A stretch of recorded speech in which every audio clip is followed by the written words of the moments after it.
అందరికీ నమస్కారం. Programmes Gandhigiri YouTube ఛానల్కి స్వాగతం, సుస్వాగతం. ఈరోజు మనం తీసుకున్నటువంటి అంశం మనిషి పరిణితి చెందడం ఎలా అన్న దాని గురించి ఈరోజు మనం మాట్లాడదాం.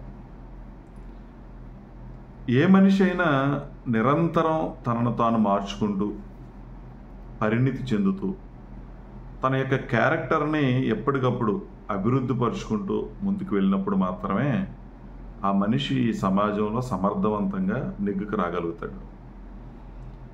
అంటే క్యారెక్టర్ అని అంటే నీతిగా నిజాయితీగా ఉండటం, మాటకి కట్టుబడి ఉండటం, కష్టపడేటువంటి తత్వం ఉండటం, తనని తాను గౌరవించుకోవటం, ఎదుటి వాళ్ళని గౌరవించటం, ఒక లక్ష్యాన్ని నిర్దేశించుకొని ఆ లక్ష్యానికి కట్టుబడి పనిచేయటం,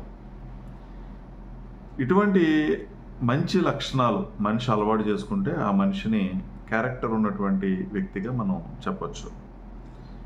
అయితే ఈ క్యారెక్టర్ ఎప్పుడూ ఒకేలాగా ఉంటుందా అని అంటే ఒకేలాగా ఉండటానికి ఆస్కారం అనేది లేదు. ఎందుకంటే బయట పరిస్థితులు మారుతూ ఉంటాయి, మనుషుల యొక్క స్వభావం మారుతూ ఉంటుంది. మారుతున్నటువంటి సమాజానికి అనుగుణంగా మనం కూడా మారాల్సిన పరిస్థితి ఉంటుంది. ఎప్పుడూ ఒకే రకమైనటువంటి మోసలో కనుక మనం ఉన్నట్టయితే మనం పరిణితి చెందినటువంటి వ్యక్తులుగా కనిపించాం. ఎప్పుడైనా మనిషికి పరిణితి ఎప్పుడు వస్తుంది? బాధ్యత తీసుకున్నప్పుడు. తను చేస్తున్నటువంటి పనికి నేనే బాధ్యుడిని అని ఎవరైతే అనుకోగలుగుతారో ఆ వ్యక్తి ఖచ్చితంగా నిరంతరం ఏదో ఒక విషయాన్ని తెలుసుకోవడానికి ప్రయత్నం చేస్తాడు. ఎందుకంటే తను తీసుకున్నటువంటి పనిని తనే పూర్తి చేయాలి. తను అనుకున్నటువంటి లక్ష్యాన్ని తనే పూర్తి చేయాల్సిన అవసరం ఉంటుంది. బాధ్యత తనే వహిస్తాడు. వహించేటటువంటి క్రమంలో ఖచ్చితంగా చాలా కొత్త విషయాల్ని నిరంతరం నేర్చుకోవాల్సినటువంటి పరిస్థితి ఉంటుంది. అలాగే ఈ నేర్చుకునేటువంటి క్రమంలో ఈ సమాజంలో చాలామంది మనుషులతో తన మమేకమయ్యాల్సినటువంటి అవసరం కూడా ఉంటుంది. తను చేస్తున్నటువంటి పనికి మరొకరు సహాయ సహకారాలు అవసరం అవుతాయి. తను మాట్లాడేటువంటి తీరు నేర్చుకోవాలి.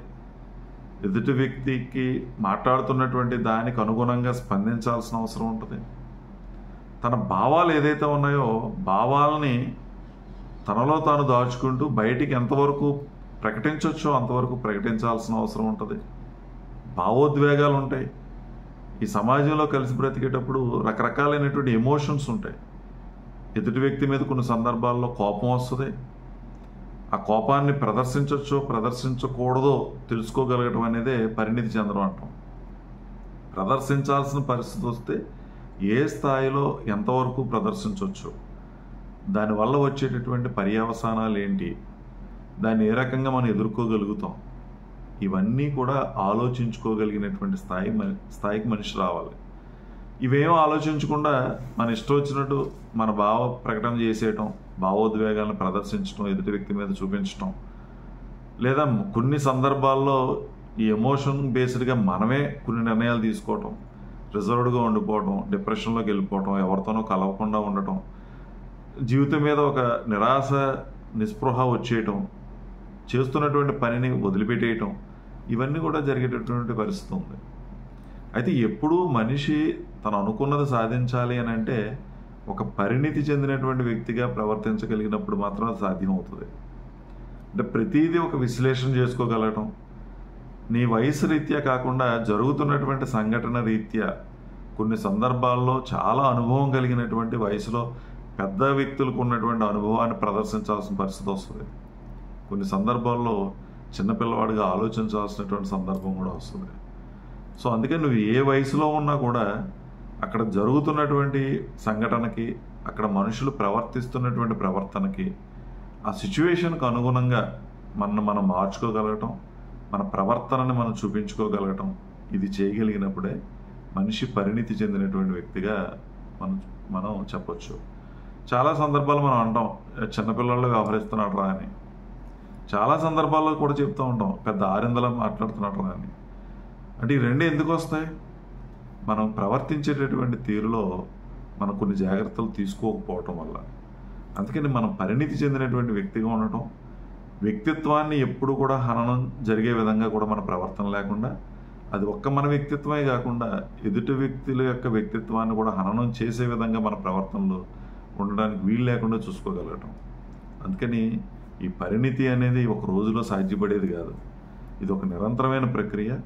మన యొక్క క్యారెక్టర్ మీద మనం దృష్టి పెట్టాలి, మన వ్యక్తిత్వం మీద దృష్టి పెట్టాలి, మన ప్రవర్తన మీద దృష్టి పెట్టాలి, మన యాటిట్యూడ్ మీద, వైఖరి మీద దృష్టి పెట్టాలి. దృష్టి పెట్టడం, మనం ఎలా మాట్లాడుతున్నాం, ఎలా ప్రవర్తిస్తున్నాం, మనం మొండిగా ఉన్నామా, సున్నితంగా ఉన్నామా, ఎలా ఉండాలో అలాగే ఉన్నామా, ఇవన్నీ ఎప్పటికప్పుడు చెక్ చేసుకోవడమే మనిషి పరిణితి చెందినటువంటి వ్యక్తిగా మనం చూపించుకోవడానికి అవకాశం అనేది ఉంటుంది. కాబట్టి ఈ విషయాలన్నింటినీ జాగ్రత్తగా ఆలోచన చేసి మన క్యారెక్టర్ని ఎక్కడ దెబ్బతినకుండా, మన వ్యక్తిత్వం ఎక్కడ కూడా కింద పడిపోకుండా, మన సెల్ఫ్ రెస్పెక్ట్ దెబ్బతినకుండా ప్రవర్తించుకోగలగటం, ఎదుటి వ్యక్తిని గౌరవించడం, ఆ వ్యక్తి దగ్గర నుంచి మనం గౌరవం పొందటం, ఏదైతే బాధ్యత నీ దగ్గర ఉందో ఆ బాధ్యతను సక్రమంగా సకాలంలో నిర్వర్తించడం, ఎవరికీ హాని చేయనటువంటి మనస్తత్వం, నీ భావోద్వేగాలను నీ నియంత్రణలోనూ ఉంచుకునేటువంటి తత్వం, కష్టపడేటువంటి తత్వం, ఇవన్నీ కూడా మనం అలవాటు చేసుకోగలిగితే నువ్వు ఒక పరిణితి చెందినటువంటి వ్యక్తి అవుతావు. సమాజంలో నెగ్గుకు రావడానికి పెద్ద ఇబ్బంది పడాల్సినటువంటి అవసరం ఏమి ఉండదు. ఎక్కడ మనం బ్యాలెన్స్ తప్పినా మనం సమస్యలు కొని తెచ్చుకుంటాం. ఎవరి గురించైనా తప్పుడుగా మాట్లాడినా, ఎవరి గురించైనా తప్పుడుగా మనం ఆరోపణలు చేసినా, ఇవన్నిటికీ మనం సమాధానం చెప్పి తీరాల్సిందే. అందుకని ఎవరిని మనం ఊరకనే ఏ రకమైనటువంటి ఇబ్బందులు సృష్టించడం కానీ, తప్పుడుగా మాట్లాడడం కానీ ఇవేమీ చేయకూడదు. పరిణితి చెందినటువంటి వ్యక్తులు ఏమేమీ చేయరు. తర్వాత దేన్ని కూడా వాళ్ళు సీరియస్గా తీసుకోరు. ఆ మనుషుల వ్యక్తిత్వాలని ఎవడైనా నిజంగా ఏదైనా తప్పుగా మాట్లాడినా ఆ మాట్లాడినటువంటి అంశాల మీద దృష్టి పెడతారు తప్పించి వ్యక్తుల మీదకి వాళ్ళ దృష్టి పోదు. ఎప్పుడైతే వ్యక్తులని పర్సనల్గా మనం తీసుకోవట్లేదో, మనం విమర్శించిన వ్యక్తులు కానీ, లేకపోతే సిద్ధాంతపరంగా విభేదిస్తున్నటువంటి వ్యక్తులు కానీ, నిజంగా ఒక విషయం మనందరికీ నచ్చాలనే రూల్ ఏం లేదు కదా. నచ్చినటువంటి వ్యక్తులతో కలిసి ప్రయాణం చేయడం, నచ్చనటువంటి వ్యక్తులతో మనం ఎంత దూరంలో ఉండాలో అంత దూరంలో ఉండడం కూడా పరిణితి చెందినటువంటి వ్యక్తి యొక్క ఒక లక్షణం. అంటే మనుషుల్ని ఎంపిక చేసుకోవటం, మన స్నేహబంధాలు ఎవరు, మన స్నేహితులు ఎవరు ఎంపిక చేసుకోవటం, మనం నచ్చనటువంటి వ్యక్తులు ఎవరు వాళ్ళని కూడా కేటాయించుకోగలగటం, ఈ అంశాలని మనం అన్నింటిని కూడా పరిశీలన చేసుకొని నీ పరిణితి ఏదైతే ఉందో ఆ పరిణితిని నువ్వు ప్రదర్శించగలిగితే, జాగ్రత్తగా చూసుకోగలిగితే ఖచ్చితంగా నువ్వు ఒక మంచి వ్యక్తిత్వం కలిగిన మనిషి అవుతావు. ఇది రెగ్యులర్గా నిరంతరం చేసేది, ఎప్పుడు కూడా ఒకటే ఉంటుందని అనుకోవడానికి ఏం లేదు. అదేంటారు అప్పుడు అలా ఉండేవాడు ఇప్పుడు ఇలా అయిపోయాడు అని అంటే ఖచ్చితంగా ఆ రోజు సిచ్యువేషన్ వేరు, ఈరోజు సిచ్యువేషన్ వేరు. ఇక్కడ నీకు ఎప్పుడు కూడా నీ క్యారెక్టర్ పడిపోకుండా, ఎదుటి వ్యక్తికి నష్టం కలగకుండా, ఇబ్బంది కలగకుండా నువ్వు ఏ రకంగా మారినా కూడా తప్పేం లేదు. అది నీ ఎదుగుదలకు ఉపయోగపడేటువంటి అంశాలు.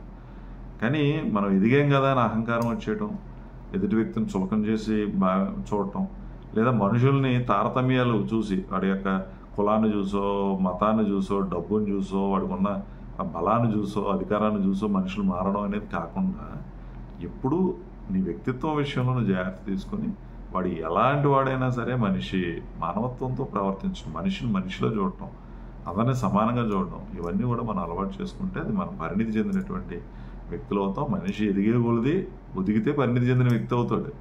ఎదుగుతూ ఉంటే కళ్ళు నెత్తికెక్కిపోయి గర్వంగా మాట్లాడి ఇష్టం వచ్చినట్టు ప్రవర్తిస్తే ఆ వ్యక్తి పరిణితి చెందినటువంటి వ్యక్తి కాడు. వాడి దగ్గర ఎంత డబ్బులు ఉన్నా, ఎంత అధికారం వచ్చేసినా, ఏ పొజిషన్లో ఉన్నప్పటికీ కూడా.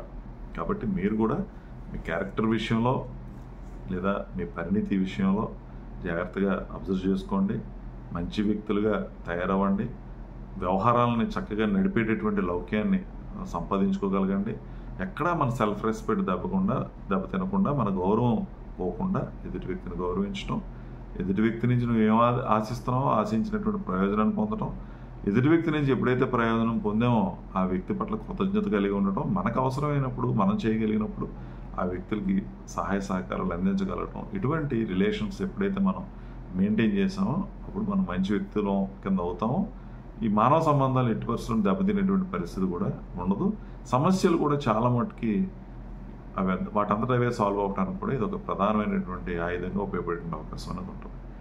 మీరు కూడా ఈ విషయాలన్నీ గమనించి మనం ఆచరిస్తామని చెప్పి ఆశిస్తూ ఓపికగా వీడియో చూసిన ప్రతి ఒక్కరికి పేరు పేరున కృతజ్ఞతలు తెలియజేస్తూ సెలవు తీసుకుంటున్నాను.